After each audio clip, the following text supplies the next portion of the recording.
Bonjour à tous. Aujourd'hui dans cette vidéo, je vais vous parler de la connaissance. Vous savez, celle qui nous permet de mieux comprendre tout ce qui nous entoure et ainsi de savoir comment faire pour que ce soit meilleur pour nous dans tous les domaines.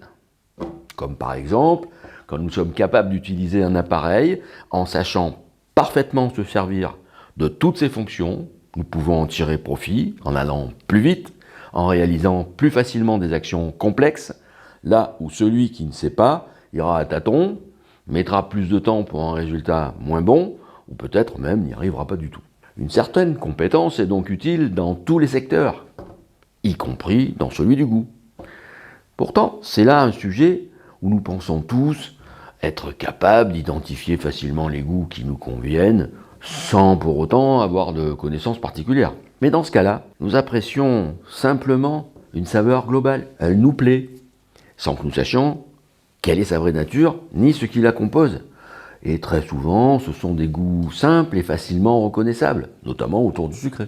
C'est aussi une façon de stagner dans sa petite zone de confort, sans jamais élargir le champ de ses connaissances, et donc de se priver d'une sorte d'approche d'un plaisir sublimé, celui qui nous appartiendrait vraiment. Moi, ce dont je vous parle, c'est connaître le produit que l'on verse dans son verre, le comprendre, savoir pourquoi il a telle ou telle saveur, s'il est bien construit, savoir décrypter ses caractéristiques, etc., etc. Bien sûr que l'on peut préférer celui-ci plutôt que celui-là, mais en sachant pourquoi.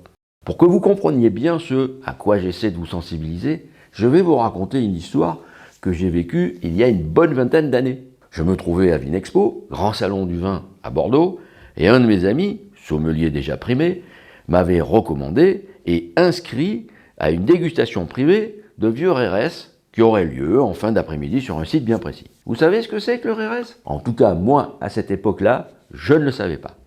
Je connaissais le nom, mais pas à quoi ça correspondait exactement. J'en connaissais encore moins le goût, surtout qu'il y a plusieurs types de RS. Le RS, ou XRS, ou encore Sherry, c'est du vin, ou plutôt des vins particuliers, originaires d'Andalousie, au sud de l'Espagne.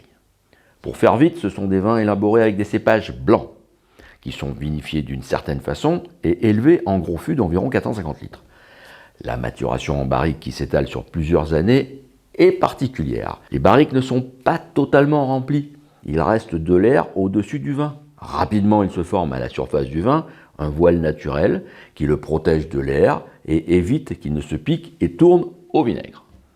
C'est le même principe que pour le vin du Jura que l'on nomme vin jaune. Ce sont des vins de voile. Les RS se déclinent en plusieurs genres selon leur qualité et orientation du vieillissement. Le Fino, Amontillado, Palo Cortado, Oloroso, Pedro Jiménez. Il en résulte des vins secs à l'oxydation maîtrisée qui révèlent des notes de fruits secs, de fruits frais et confits, le tout avec une certaine acidité. C'est selon le genre très complexe avec une belle longueur en bouche. Eh bien, ce fameux jour, j'ai fini par enfin trouver l'endroit dédié à cette dégustation privée de 4 RS, dont un était centenaire. Mais je suis arrivé en retard. Quand je suis rentré dans cet espace, j'y ai découvert au centre 4 gros tonneaux d'environ 450 litres. C'est ce qu'on appelle des sherry butts. Il flottait dans l'atmosphère de cette grande pièce des notes douces, écorce d'orange confite, pruneaux, noix et autres. Avant de poursuivre cette vidéo, je vous précise qu'Esprit Rhum, c'est autre chose qu'une simple chaîne YouTube. C'est un outil. Alors n'attendez pas. Inscrivez-vous gratuitement et sans engagement à mes conseils pour bien choisir vos rhums. Le lien d'inscription est dans le descriptif de cette vidéo. Mais comme j'étais arrivé en retard, j'avais raté la présentation des produits et les explications importantes qui les accompagnaient. Heureusement pour moi, celui qui m'y avait convié m'avait préservé 4 verres d'un peu de ces nectars évolués. Je vous rappelle encore une fois que je ne savais absolument rien de ces vins. Mais les odeurs générales que j'avais senties en arrivant en ce lieu me laissaient présager que l'on serait plutôt sur quelque chose de doux. Dès le premier verre, l'acidité me surprend, je n'apprécie pas. Le second révèle plus d'oxydation et ne me convient toujours pas.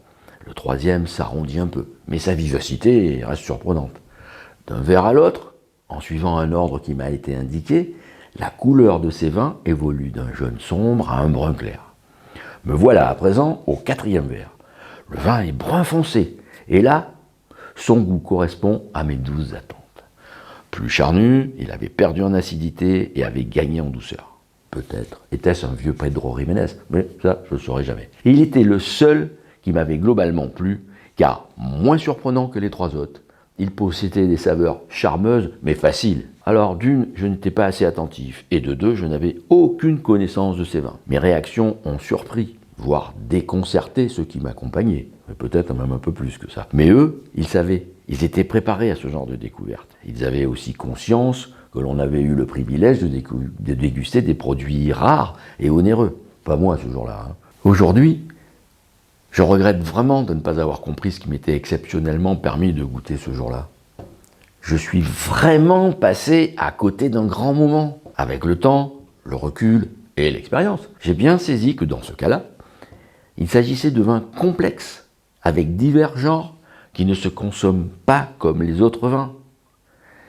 Il faut bien les connaître pour les apprécier réellement, en sachant les déguster dans les conditions où ils apportent quelque chose de plus par rapport à leur typicité. Et c'est pour tout pareil. On en revient là à l'exemple de la bonne utilisation d'un appareil ou d'une machine et les bons résultats que l'on peut obtenir quand on sait s'en servir. Alors quand on aborde un rhum blanc par exemple, si on ne connaît pas encore tout de ces caractéristiques, il y a déjà une certitude. On n'attend pas de ce genre de rhum qu'il offre des notes telles que celles que la maturation dans le bois peut apporter.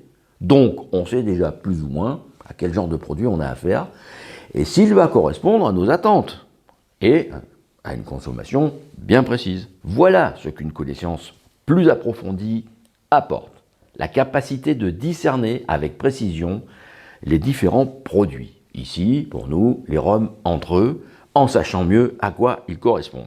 Pour être informé de mes prochaines publications, abonnez-vous et likez-nous.